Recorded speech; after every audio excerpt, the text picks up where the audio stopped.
HTTPS, the holy grail of secure online communications, is actually fairly dangerous. And I want to go into why I believe that, and I'm going to back it up as best as I can. I recognize that this is probably not going to be the most popular of opinions in the world, but there it is. And this video is sponsored, but not necessarily the things I say endorsed by Pogo Linux, who make some of the most amazing Linux-powered servers on the planet. Go to pogolinux.com, look through everything, software-defined storage, big crazy storage, servers with more than 8 terabytes of RAM and petabytes of data storage. These guys are crazy. If you need enterprise-grade storage and servers and compute servers, you go to Pogo Linux. That's what you do because you're a good person. All right, let's get into this. So HTTPS, hypertext transfer protocol secure, right? Basically, the idea is simple. You send your HTTP data, all the data that you're transferring around when you connect to a website, over a secure layer. In the old days, this was via SSL. Nowadays, it's usually via TLS.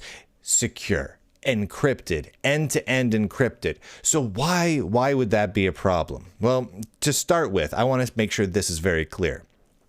HTTPS as an idea is good. It's good. The idea of I encrypt my data is a positive one, which means that HTTPS isn't worthless. It's simply incredibly dangerous. Now, it does accomplish two very key things that are actually pretty important. One is encrypting your connection to a website. So if you go to a website, let's say the most common example being your bank, and you want the data and information you're passing back and forth with your bank, which could include your passwords, your sensitive information, your account balances, everything. You want that to be encrypted. You want that to be free of snooping, prying eyes, right? This is a really important thing. The second thing that HTTPS does is it helps to verify the authenticity of a site. To say when I go to, my super happy bank of sunshine.com, it is in fact the right website. It is owned by my super happy bank of sunshine.com, and they are the ones running it, and they have certified it, and that is them. You're not getting caught in some man-in-the-middle attack where someone has swooped in and pretended to be my super happy bank of sunshine.com. You are in fact getting my super happy bank of sunshine.com. Those are good things, right? So what could possibly be bad about them? Well, let's start with the little stuff, and then let's get to the big stuff. The little stuff is annoyances. The little stuff, the piddly things. And that is that in order for HTTPS to be workable, you need certificates. And a certificate you could really think of as just a way of verifying someone's authenticity. That site is authentically that site. We can generate a nice, secure, cryptographically secure connection with them and verify they are who they say they are. Unfortunately, those certificates expire, which means that as time goes on, you have a built-in path for everything to just end, right? It's like when a company, whether it's a piece of a hardware maker or a software maker, builds in an end of life, a lifespan to their product. Apple is currently being sued for doing exactly that. And that is not a good thing. That is a problematic thing. If you go to a website that has a certificate that has expired, your web browser will be like, whoa, this is dangerous. You're dangerous being here, son. That certificate's expired. And that's a problem because over time, as websites stop being used more actively or stop being administered and maintained actively by the people who put that site up, it will appear to be less secure than it used to be, when in fact it's just sitting there providing information to you. Now, that wouldn't be a problem if it weren't for some of the other things that are happening that we'll get into momentarily. So keep that in mind. The second problem is fake certificates. It is very easy to fake a certificate. End of story. Now, if you have a security mechanism that's in place that relies upon the authenticity of a certificate, including the certificates that everyone has, And the master certificates that are used by the certificate authorities, the companies and the people that issue certificates, if those things can be faked, can be spoofed in any way, the whole system is broken. And it can. And if you look online, you'll find many examples of people using different mechanisms to spoof a hash and then result in a fake certificate, which then completely destroys the point of the system entirely. Now, you might be saying, well, but those are isolated incidents, right? Those are isolated cases. Not everyone's going to want to be able to is going to even try to fake a certificate. Well, it doesn't take everyone. It takes one. It takes a small handful of ne'er-do-wells. No, that's the wrong word. Bad people. Let's go bad people. It takes a small number of bad people to ruin the whole thing, right? It only takes a few rotten bananas to spoil the chocolate pudding. Why would you put bananas in a chocolate pudding? I don't know, but it's bad. But those are nothing. Those are nothing. Those are potential problems that need to be solved and are difficult problems to solve and are not currently solved. But there's one problem that is basically unsolvable right now, and that is SHA. Now, what is SHA? Now, SHA is the secure hash algorithm. Specifically, let's talk about SHA-1 for a moment. This is a critical component to the cryptographic security of HTTPS. You don't have HTTPS without something like this. This was developed by the NSA themselves. Now ask yourself, do you trust the NSA to make sure that your secure connection to every website out there can't be snooped on by anyone, including the NSA? You shouldn't. We know for a fact, and this isn't conspiracy theories. This is just what we know to be true because of the Snowden revelations and many other things. We know that the NSA has the ability, via HTTPS as well, to spy on all of us at pretty much any time. We know that when we have a connection going around, whether it's HTTPS or otherwise, that the NSA can hijack it. They can get in there. They can get that data. We know that. SSH2 is a follow-up to SHA2 is a follow-up to SHA1. A lot of three-letter acronyms get thrown around, and my brain gets all foggy. All right, SHA2, also developed by the NSA. Also developed by the NSA. Luckily, there's a third SHA, known as SHA-3, which was developed by the United States Department of Commerce, specifically, which is good. I mean, at least it's not the NSA, right? Well, it's specifically developed by the NIST, the National Institute of Standards and Technology, which is a division of the United States Department of Commerce. Now, so it's still developed by a governmental agency, but it gets worse than that. The NIST, the National Institute of Standards and Technology, is required by law to consult and work with the NSA on all of this. And they did. And they continue to do so, specifically to this. This is what's called SP 800-90A. It is a recommendation for random number generation using deterministic random bit generators. What does this mean? Okay, let's break this down. So in order for any sort of cryptographic security to really be good, you need the ability to generate really random numbers. And it's not so much important that the numbers be random. I mean, that's a critical bit of it, but it's the real critical bit is that they cannot be predicted, right? You need to be able to generate a number or a series of numbers that no one else is able to predict that you generated. And randomness is a good way to accomplish that. So NIST, as part of all this, built this piece of code that accomplishes this. However, they consulted with the NSA, and in fact, it turns out that the NSA developed the majority of this themselves, and there was a known backdoor in it, not a bug, a specific backdoor that allowed the NSA to predict the numbers that are generated. Once you can predict the numbers generated, the entire security that is provided to you by everything that sits on top of it is gone. Gone. That doesn't exist anymore. It's gone. I mean, yes, it might stop a couple of little script kiddies from being able to, get into your data stream and hack your website, blah, blah, blah. But it doesn't stop the NSA. It doesn't stop the government agencies, and it does not stop any real hacker worth their grain of salt. Any hacker who's got any sort of chops or just simply reads enough Reddit pages is going to be able to figure out how to exploit this exact problem. And it's not just in SHA-1-2-3 that is the issue.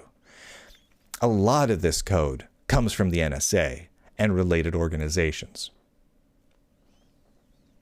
Now, do you trust that? You shouldn't, because they've specifically made it clear that they will use it to spy on you. And they've also shown that they can't keep locked down the known backdoors that they have. There have been leaks and hacks of the NSA and related agencies and contractors galore. So the data always gets out, which means it's not secure. It's just not. I would love for it to be secure. I would love for HTTPS to be wonderful and secure. It is simply not. And the extra problem in all of this, because even if none of this existed, even if the NSA had not been involved with any of this, or the NIST, or the Department of Commerce, even if none of those were problems, even if all those problems vanished, there is still the core issue of added complexity. When you make any system more complex, you add vulnerabilities to the system. That is universally always true. Any security researcher who has been working in the field for more than a few weeks can testify to that fact. The more complex a system is, the more points of entry there are. The more potential for breakages there are, and the more potential vulnerabilities there are, whether they're known now or become known later. That just is simply the case. Case in point. Look at the predictive capabilities of most of our modern CPUs. The meltdown inspector bugs. Were those known far and wide by the average software developer to be massive exploits that could be taken advantage of 10 years ago? No. No, they weren't. Some people know. They should have done something about it, but they didn't. But most people didn't. It didn't really become news until December, basically 2 months ago, is when it really became big news. And that was in place for a long time.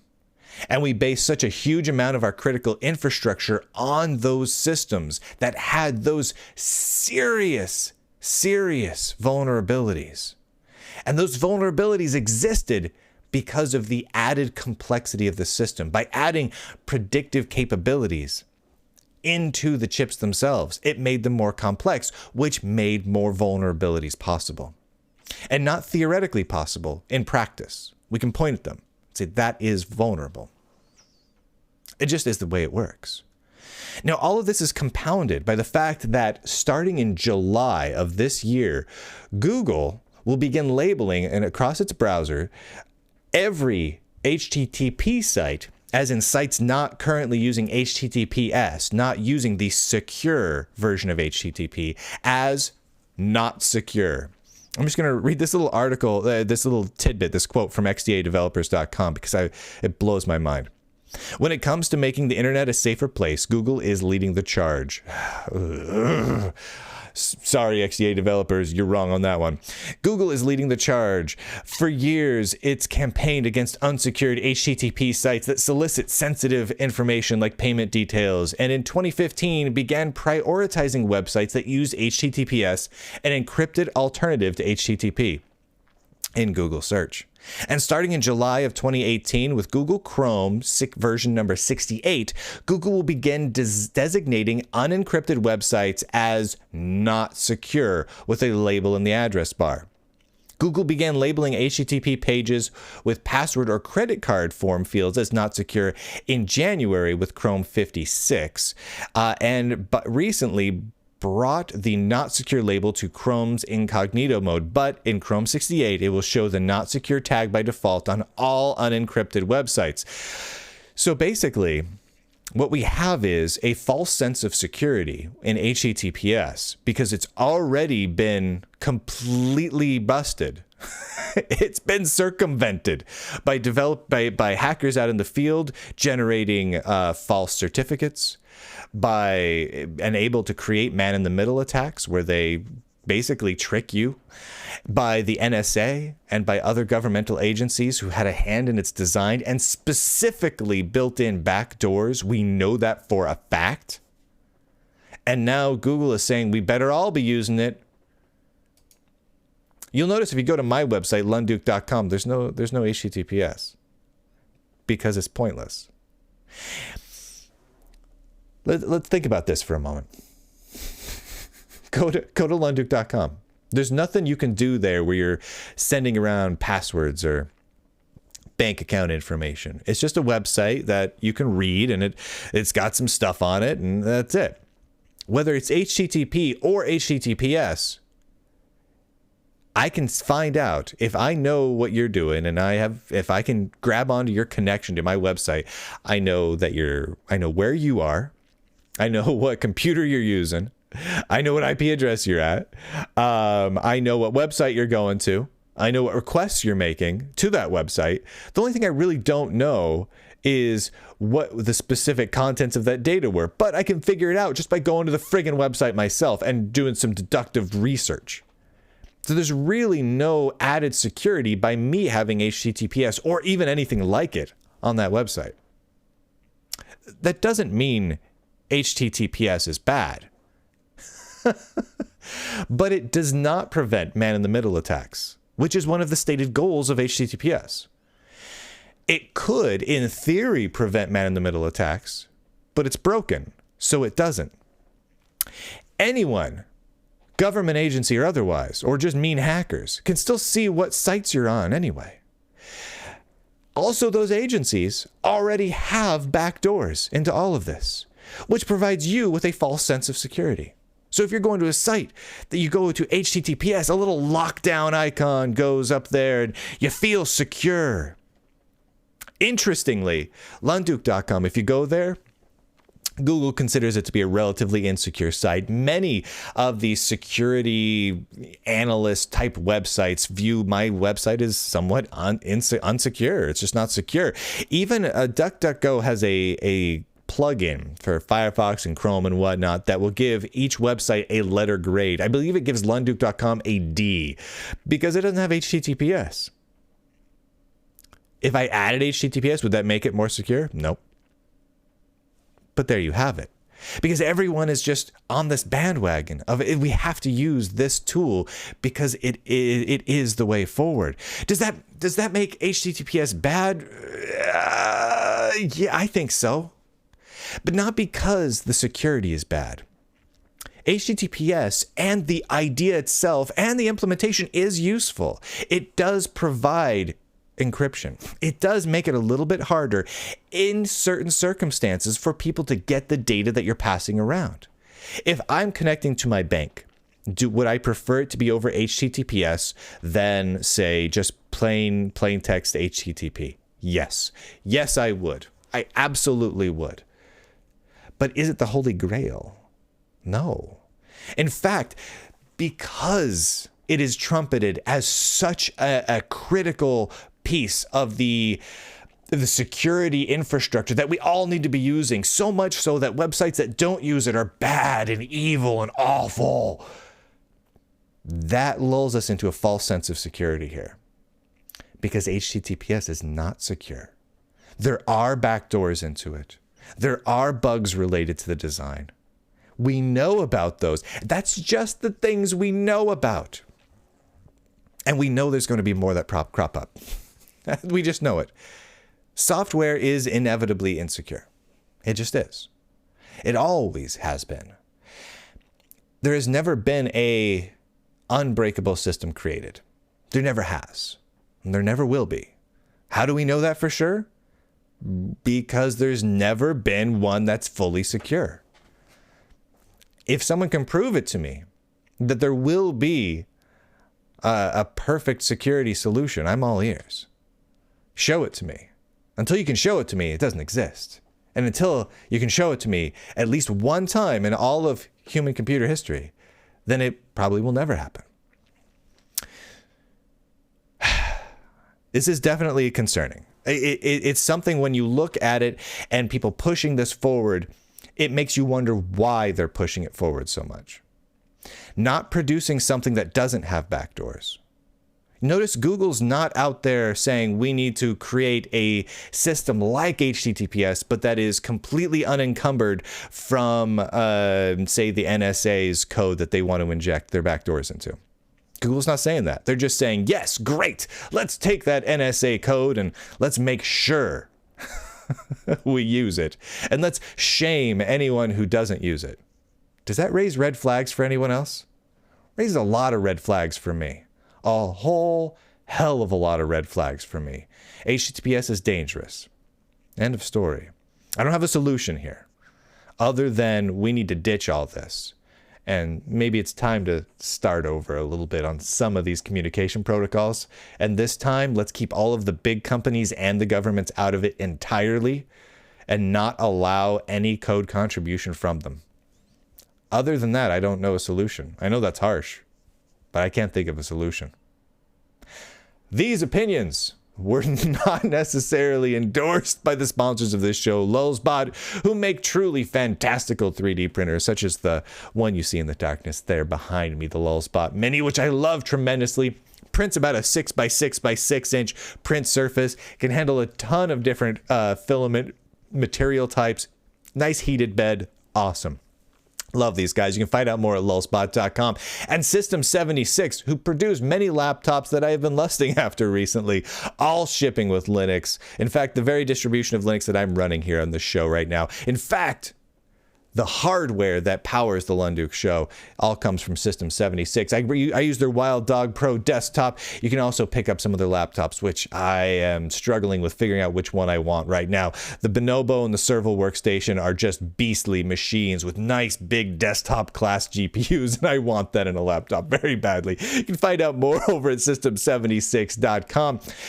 If you feel comfortable going to a website without HTTPS, you can go to Lunduk.com and you can go click on the Lunduk store and be taken off to another website that has HTTPS.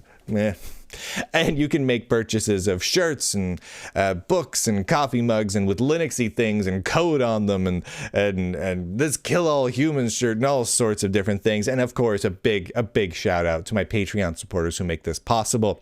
All of you are fantastic people who smell nice and are lovely. Now, if this is before February 20th of 2018, be sure to tune in over on the YouTube channel, youtube.com/Brian Lunduk on February 20th. We're doing a live stream from 9 a.m. to 9 p.m., 12 hours of shenanigans. We've got product reviews, interviews, all sorts of stuff lined up. It's going to be absolutely fantastic. All right. That's it for today. I'll see everyone later, assuming I survive all of the angry comments that I am assuredly about to receive.